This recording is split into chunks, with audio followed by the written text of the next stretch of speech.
Welcome to the Business Mastery course. The reason for its existence is to show you the underpinnings, the basics, as well as advanced principles for running and scaling and operating a business.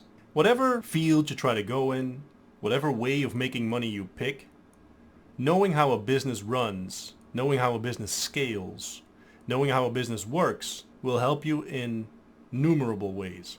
Now, what I'll be doing is I'll be walking through a bunch of different areas of interest, be it sales, marketing, formal stuff, so taxes, logo, graphic design, that sort of thing, how to crush competition, how to scale, and in the end, you'll have a very strong grasp of how to build basically any business. Because once you understand the simple truth that really all business is much more alike than it is different, you'll see the world through a whole new lens. You'll get 3D vision.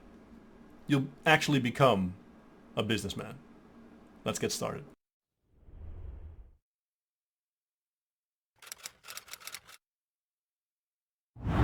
Let's talk about something super important that I discovered pretty early in my career and has been instrumental in allowing me to operate businesses using premium pricing, good profit margins, and actually making money. When I started in real estate, I knew no one. I was a young kid. I had no network. I had very little social skills.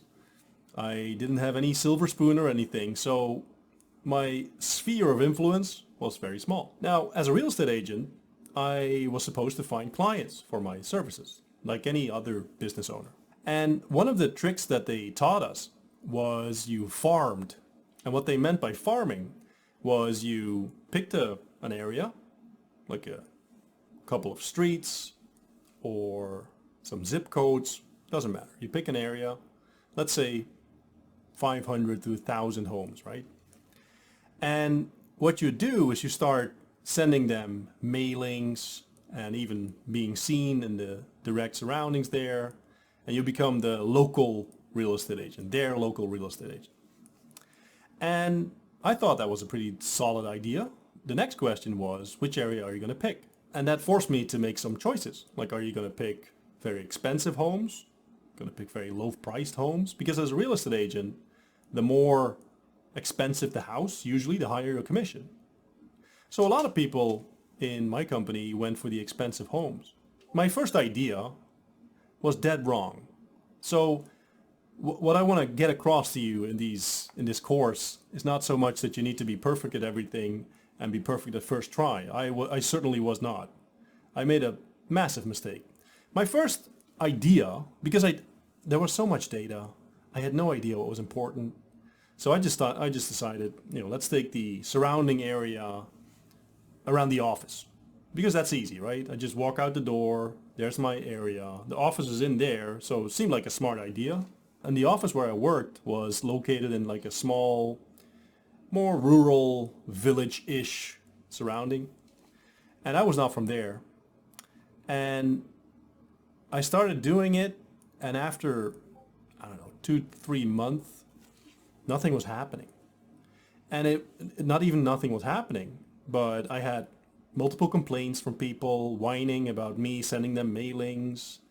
I found out that later on that the target audience, the people that I was mailing to, were all between 50 and 70 or 300, I don't know, but old people, especially for me back then when I was like 20, 50-year-old is pretty old then. And it wasn't working out. It took me a while to understand why. And suddenly I had this flash of insight that seemed brilliant at the time, and now looking back at it, you would think like, why didn't you immediately think of that? The number that I should have been looking for was the amount of homes that were being sold in that area. Like, who was actually selling? Start looking it up. Turns out there's like 3 homes being sold a year in that area. So my target audience doesn't really match with me. I'm a 20-year-old kid trying to sell to 50, 60, 70-year-olds. Doesn't really mesh. I'm in an area I don't know. that I'm not familiar with, talking to people that I'm not familiar with, and I'm trying to target an area that had extremely little transaction size. The market just wasn't there. And I figured this out after quite some time, and I decided to move. And my next criterion was very simple. I just looked at the areas where the amount of transactions was much, much higher. So find this area that has a lot of young families or people that moved there as their first or second house and they wanted to start a family. You got a lot of people moving in, you got a lot of people moving out, you got divorces, you got babies being born, you got people moving up to a bigger home, and I can't remember exactly the number, but the number of, like the market size must have been like 150 transactions a year or something compared to the 2 or 3 of the area that I was previously farming.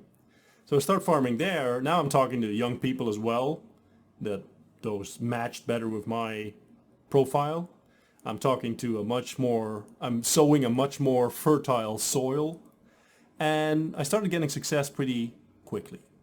The reason I give you this example is because of something that Gary Halbert, a very famous marketer and copywriter, called the starving crowd principle.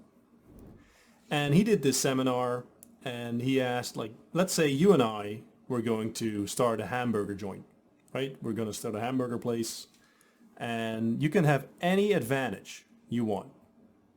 You can have a dancing clown, you can have the best burgers, you can have the best location, and then you go compete with me, Halbert said.